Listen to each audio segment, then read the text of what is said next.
देश का रुपया गिरता जा रहा है और देश की इकोनॉमी गिरती जा रही है और सरकार को फर्क नहीं पड़ रहा। ऐसे ना चले, ऑनलाइन चलेगा और जगहों से चलेगा। धर्मेंद्र जी को इस्तीफा दे देना चाहिए, तो इस्तीफा दे देना चाहिए।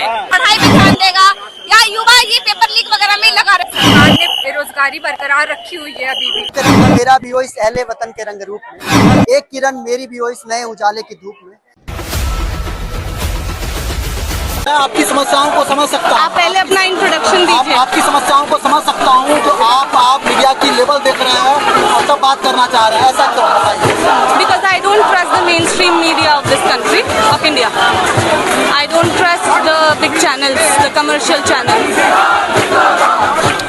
देख सकते हैं आज दिल्ली के जंतर मंतर पर किस प्रकार से कांग्रेस पार्टी के नेतृत्व में आज शिक्षा मंत्री के इस्तीफे की मांग कर रहे हैं। शिक्षा में हुए भ्रष्टाचार के लिए आवाज बुलंद कर रहे हैं और अमेरिका से इसके जो संस्थापक हैं अभिषेक दीपके वो यहाँ पर मौजूद हैं, वो नेतृत्व कर रहे हैं और तमाम मीडिया तमाम सुरक्षाकर्मी के बीच में किस प्रकार से यहाँ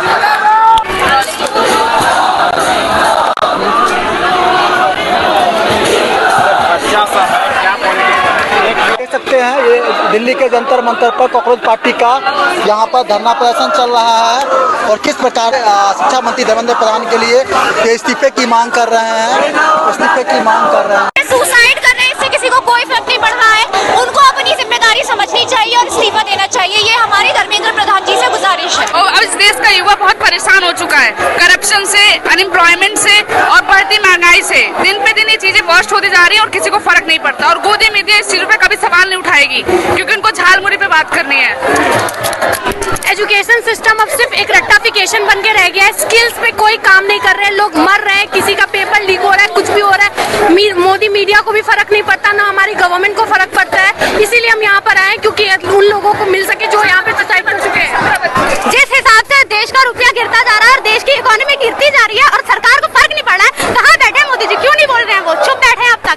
बोले सामने आए, कुछ तो बोले। एजुकेशन मिनिस्टर सामने नहीं आ रहे, कोई एक प्रेस कॉन्फ्रेंस नहीं हो रही। पिछले 14 साल से एक डिकेड हो गया लेकिन यहाँ पे प्रेस कॉन्फ्रेंस नहीं हो रही। बच्चे यहाँ पे मर रहे हैं लेकिन मेलोडी चॉकलेट के बारे में लोग दिखा रहे हैं, ना कि ये दिखा रहे हैं कि प्रेस कॉन्फ्रेंस, इकोनॉमी, एजुकेशन की क्या हालत है। और जिस तरीके से हमारी गोदी मीडिया कर रही है वो तो लाजवाब है भाई। जहाँ पर मीडिया को फोर्थ पिलर माना जाता था डेमोक्रेसी का, वहाँ पर हमारी गोदी मीडिया बस क्या बोले झालमुड़ी में। अब एक बात बताइए, अब जो है बच्चे इतने सालों की मेहनत करके नीट में जाते हैं, एंट्रेंस टेस्ट देते हैं, बहुत सारे एंट्रेंस टेस्ट दे रहे हैं, उसके बाद जो है बाय चांस अगर धांधलेबाजी ना हो और उनका एडमिशन हो भी जाए तो एजुकेशन कंप्लीट करने के बाद वो बेरोजगार बैठते हैं। यानी कि जो आज की युवा पीढ़ी है वो किसी तरह से सेफ नहीं है, ना वो सेफ की एजुकेशन सिस्टम में जा सकती है। एजुकेशनल इंस्टीट्यूट्स में धांधलेबाजी चल रही है और उसके बाद आप अपनी एजुकेशन कंप्लीट कर लोगे, उसके बाद जो है आपको बेरोजगारी का सामना करना पड़ेगा, जिसके बारे में गवर्नमेंट कुछ नहीं कह रही है। तो मतलब क्या हाल है, युवा बस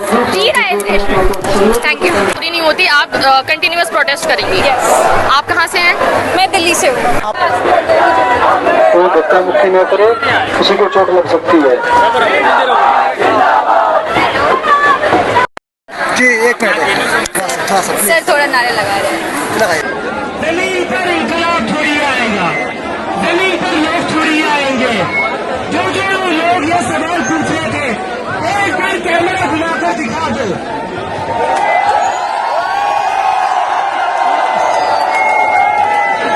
ये सवाल पूछा जा रहा था कि आप खुद को कॉकरोच क्यों कहते हो? कॉकरोच कहाँ होते हैं? कॉकरोच वहाँ होते हैं जहाँ कुछ सड़ जाता है। तो इसका मतलब हमारा सिस्टम होगा।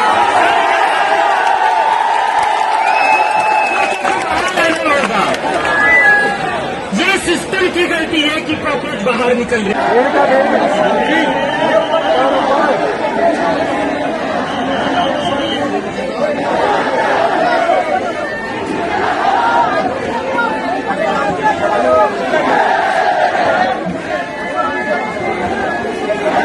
देख सकते हैं दिल्ली के जंतर मंतर पर आज कॉकरोच पार्टी के द्वारा किस प्रकार पीसफुल प्रोटेस्ट।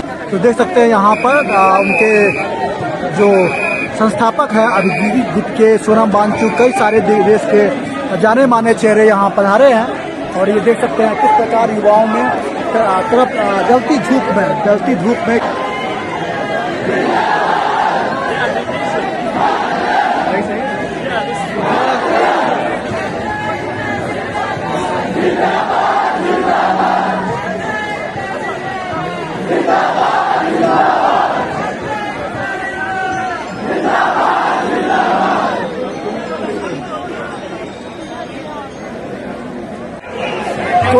के जंतर मंतर पर आप देख सकते हैं देश भर से युवाओं का प्रोटेस्ट चल रहा है।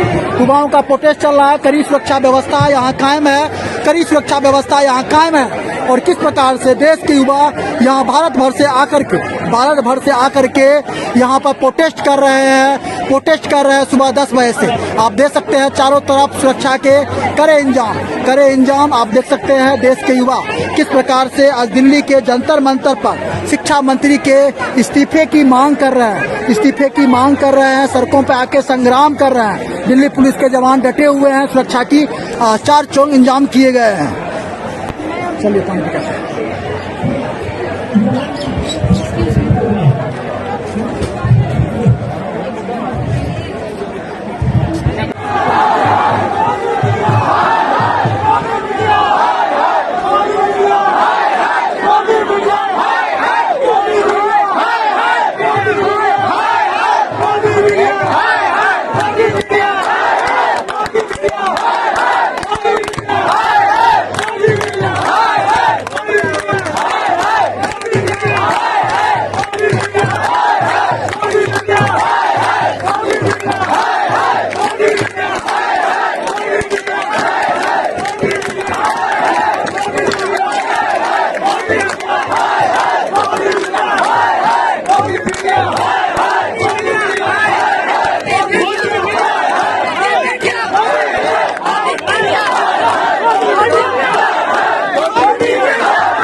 रेजिग्नेशन नहीं होगा तब तक प्रोटेस्ट चलता रहेगा। ऐसे ना चले, ऑनलाइन चलेगा और जगहों से चलेगा। पूरा देश एकजुट होगा और एजुकेशन मिनिस्टर को रेजिग्नेशन देना पड़ेगा। लोगों की इतने सालों की मेहनत ऐसे वेस्ट नहीं जाएगी। बहुत शांति से निकला है और आशा करते हैं जो चीजें थी वो पूरी हो। पैसा रिफंड दो, पैसा रिफंड, नीट का पैसा रिफंड करो। बस बच्चे सुसाइड कर रहे हैं, पैसा दो भाई। वो पैसे रिफंड करने से स्थिति नहीं सुधरेगी। आप स्थिति सुधारने की बात कीजिए। अगर बच्चों में एक मिनट रुको, अगर बच्चों की अगर मांग है कि धर्मेंद्र जी को इस्तीफा दे देना चाहिए तो इस्तीफा दे देना चाहिए, ठीक है, क्योंकि उनसे कुछ संभल नहीं रहा है।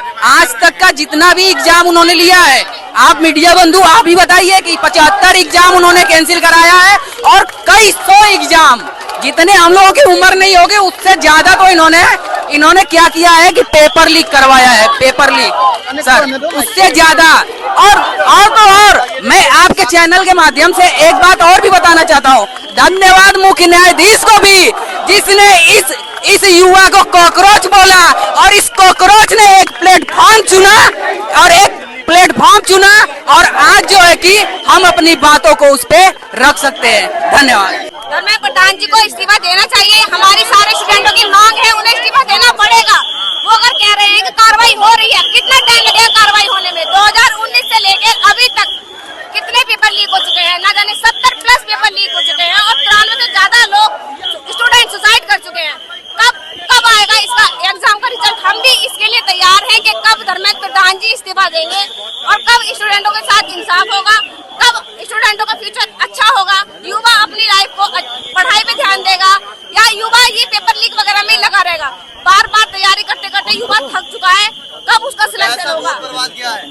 और देश का इसी में पेपर लीक वगैरह में इतना पैसा बर्बाद होता है देश का। सुसाइड तो मैंने बताया कि 93 से प्लस लोग सुसाइड कर चुके हैं।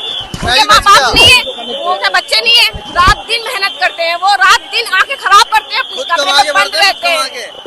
जी यहाँ पे मैं आई हूँ, प्रोटेस्ट ऑफिशियली ओवर हो चुका है और यहाँ पे पीसफुल प्रोटेस्ट हुआ था। अब नीट पेपर लीक की बात है। इन प्रोटेस्ट करने से क्या शिक्षा में सुधार होगा? शिक्षा में सुधार तो तब होगा जब गवर्नमेंट कुछ अपने चीजें सही करेगी। अगर ऐसे नहीं सुधार हुआ तो ऐसे ही प्रोटेस्ट और चलते रहेंगे। 2029 तक देखते हैं क्या स्थिति बन जाती है फिर। अगर सही नहीं किया इन्होंने तो। कॉकरोच पार्टी जो आई है, इनका अभिजीत जी को आप समर्थन देती हैं? जी ये पहली बार था जो मैं आई हूँ यहाँ पे और उनको समर्थन दिया है मैंने। ऑफिशियली यहाँ आने का मतलब है कि उनको समर्थन देना हुआ और उन्होंने अपने आप से ही प्रोटेस्ट एंड किया है, तो इसका मतलब है कि सब कुछ पीसफुल और यूथ के रूल्स के अकॉर्डिंग चल रहा है सब चीज।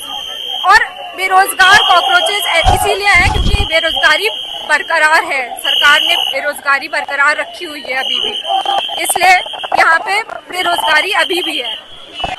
जेनजेड का देख सकते हैं किस प्रकार से युवाओं का विरोध प्रदर्शन दिल्ली के जंतर मंतर पर आप देख सकते हैं किस प्रकार युवाओं का विरोध प्रदर्शन। विशाल सिंह यादव, जिला गाजियाबाद, यूपी 14 से आपका दोस्त, आपका भाई। इस टाइम हम यहाँ पे आए हैं अपनी युवा पीढ़ी के लिए। जो युवा पीढ़ी से हम यही कहना चाहेंगे कि परीक्षा रद्द होती रहेंगी, उसके लिए ना बेहताश नहीं होना है, आत्महत्या नहीं करनी है, आपको है ना गिरना है तो दोबारा उठना है।